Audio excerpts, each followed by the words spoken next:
నమస్తే అండి. నేను Lakshmi Tejaswi clinical and sports nutritionist.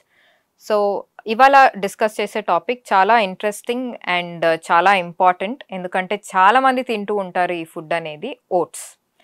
So, చాలామందికి ఇష్టం ఉన్నా లేకపోయినా వాళ్ళ హెల్త్ కాన్షియస్ కానీ, లేకపోతే వాళ్ళ గోల్స్‌కి కోసం బరువు పెరగడానికో, తగ్గడానికో, లేకపోతే బ్లడ్ షుగర్ రైజ్ అవ్వకుండా ఉండడానికి, లేకపోతే బీపీ నార్మల్‌గా ఉండడానికనేది ఓట్స్ అనేది చాలా ఎక్కువగా తీసుకుంటూ ఉంటారు.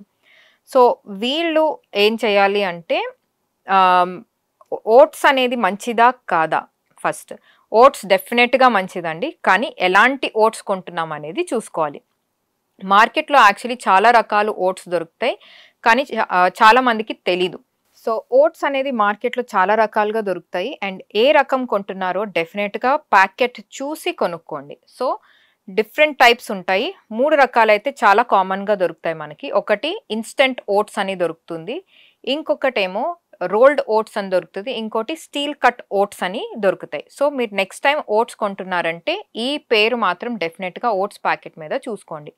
సో, చాలామంది అయితే ఇన్‌స్టంట్ ఓట్స్ అనేది తీసుకుంటూ ఉంటారు. ఇంకొక రకం ఏంటంటే ఓట్స్ ఉప్మా అని ఒక ప్యాకెట్ లేకపోతే ఓట్స్ టాంగీ ఓట్స్ అని ఇట్లా వెరైటీ పేరులతో యాడ్ చేసి వస్తూ ఉంటాయి.